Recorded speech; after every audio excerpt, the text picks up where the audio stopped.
दुःख त्यामध्ये शिकली अशा पद्धतीची स्थिती होती. काय सांगाल, काय त्या संदर्भात सूचना दिलेल्या आहेत? कारण या संदर्भात आता विरोधक आंदोलनाच्या देखील काही बाबतीत किळस येते.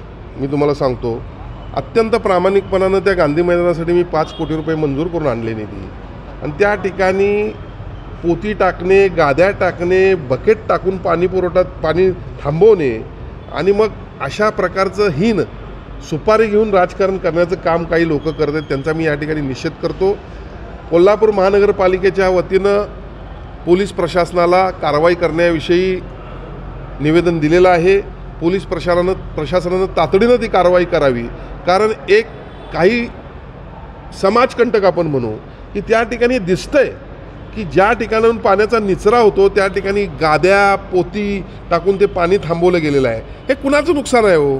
राजकारणाला घाणेरड्या राजकारण म्हणायला पाहिजे, काही मर्यादा पाहिजेत. खरं म्हणजे त्या ठिकाणी हजारो युवक खेळत असतात आणि त्या युवकांना त्रास व्हायला नको म्हणून सन्माननीय तत्कालीन मुख्यमंत्री एकनाथ शिंदे साहेबांनी तातडीनं 5 कोटी रुपये मंजूर केले.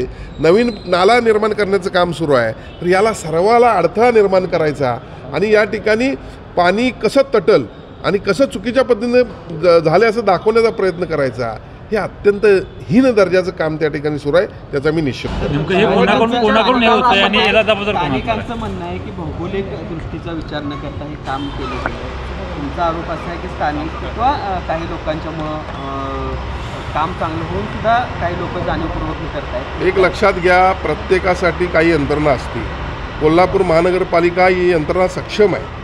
त्यांनी जो 5 कोटीचा DPR तयार केला त्याला निधी देण्याचं मी काम केलेलं आहे.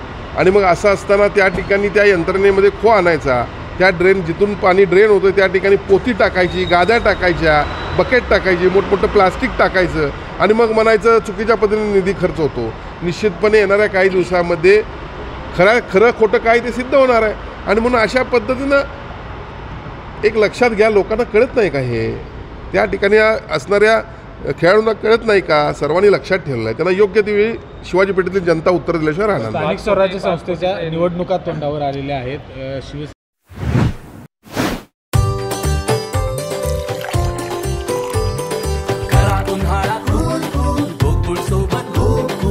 गोकुळ सोबत गो कूल.